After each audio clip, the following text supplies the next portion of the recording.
Now, Dub C had another question. He said, "Do you collect non-Engelhard Silvertown?" Do I collect non-Inglehards? Yes. So I actually brought out an example. Uh, Great question, Dub C. So here is a Silvertown that is an actual Silvertown bar here. This one's not that rare, but it's their version of the waffle back. Actually, you can kind of see the waffling, but it's more of a square, like a honeycomb, if you will. So just different than the Engelhard. Let's see if I have. The funny part about Engelhard waffling is there are different levels. So I'll be careful with this gold now. It'd be nice. Yes, please be careful with that. There are different levels of waffle. Some are more pronounced than others. So let me see if I can get. Ah, here we go. So Okay. here's a really waffled waffle back versus the honeycomb Silvertown bar. Right. Cool. But I don't have a lot of authentic Silvertown. Here's one interesting thing. I thought I had a really rare 50-ounce Silvertown. I still have it. I almost brought it here for you guys to see. And as out of a lot of you vintage guys are going to know, the authentic Silvertowns have the 999 fine spelled out, and the retro bars, which look vintage, say FS instead of fine. Right. Yeah, I've seen that on. Actually, I think I saw that on Kansas Kid had a video. I believe it was him. You ever do that? You watch like 100,000 videos. You don't know who said what, but I think it was him.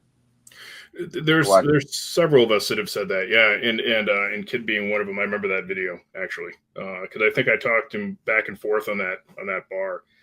So Silvertown, I don't have a lot of really old Silvertown. I think I have a 5-ounce somewhere, but this is the 10-ounce I brought just to compare and contrast an original Silvertown made product here and a Engelhard counterstamp Silvertown. That's why they're side by side. Good eyes. I found one of the 5-ounce ones and it had fine on it, and that's one that I added to my collection.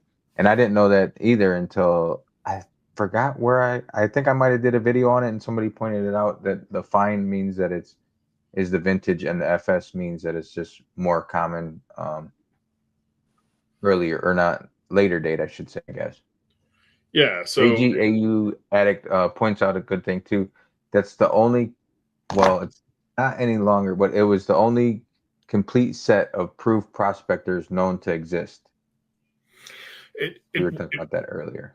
Well, it was when it was first put together. This is and was the only complete set, and it still is the only complete set and slab and graded. But there's, like we were saying, like I was talking about with you guys backstage before we went live. There's a lot of collectors that email me. I get a lot of emails from private citizens that aren't on YouTube, and there are some of these collectors that are very, very serious. And I knew there were two guys behind me, both looking for the 1988, which is why I say that's even though it's the second highest vintage, tied with one of the 83s, it's the definite key of the series, even over the 84 at 50, because you can still find the 84 at 50 vintage, but you just can't get those 1988s. And so I knew it was going to be a short period of time before these guys, one of them came up with one, and so they did. So now it's the first set put together, but it's now one of two. That's crazy. Yeah, it'll soon be one of three, because I know the other guy is going to eventually to tear apart every coin show he can until he finds the 88. You would think that everybody would know about it at this point, and if you do find it, it's going to cost you dearly. Yeah, yes and no, but it depends if you're viewing things through the eyes of a collector or through the eyes of somebody just moving an ounce of silver. And that's, for me, a lot of the fun still, is that a lot of these dealers and sometimes individuals just see an ounce of silver as an ounce of silver. They don't understand, the rarity behind them, or flat. In some cases, they just don't care. They flat out don't care. So, right, yeah. To a collector though, it's sacrilegious, right? But I know the guys you're talking about. It's like silver is silver.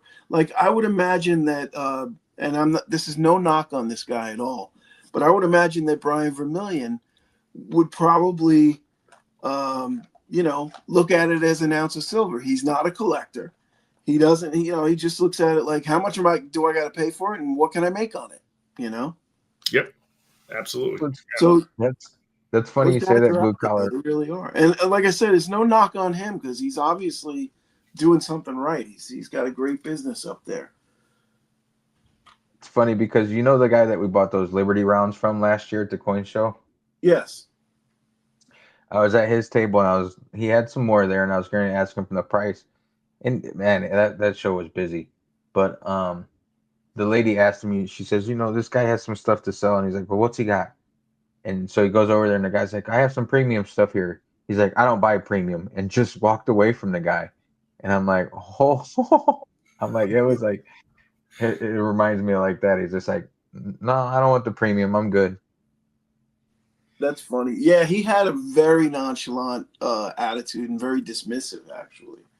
Yeah, And that's the thing. We really didn't want to buy anything from the guy, but he had what we wanted, And he knows that, and that's why he acts the way he does. And yeah, he just doesn't want to be bothered.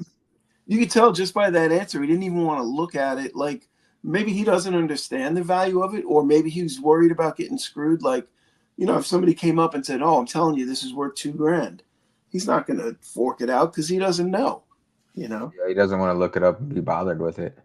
Yeah, I can't imagine with all the resources out there that exist today, that people would still like, even if Grandpa left you that coin and you had no idea what it was worth, you'd still take a picture of it and put it on Google Lens and find out that maybe it's worth 4 figures. Like who would, maybe a crackhead would sell it? I don't know. For silver value? I don't know. Yeah, I don't get it. So Robot Toaster says, what's the oldest bullion or coin in your collection? That's a good question. Oldest bullion or coin? Well, that's pretty easy. I'm into, and I don't do YouTube videos on it, just simply because it's just not a popular category, along with shipwreck silver. But I'm into ancient coins just because of the fascination that you can have a coin from the time of Jesus or before. It's just amazing the amount of people that might have actually used a coin like that in common transactions back in the day. So ancient coins for sure, and I have some coins that are BC. So that would definitely be the oldest silver that I have in the stack and collection. As far as ingots go, believe it or not, I don't know the exact years of a lot of this stuff. I know I have a lot of bars from the 80s, some from the 70s, and I think I have some bars from the 60s. I would say this would be the biggest contender right here. The Johnson Matthey London bar, I think, would probably be the oldest actual ingot that I have on the table. Mm-hmm. Although I couldn't tell you a year, Thanks for watching. Keep an eye out for part 5 coming very soon.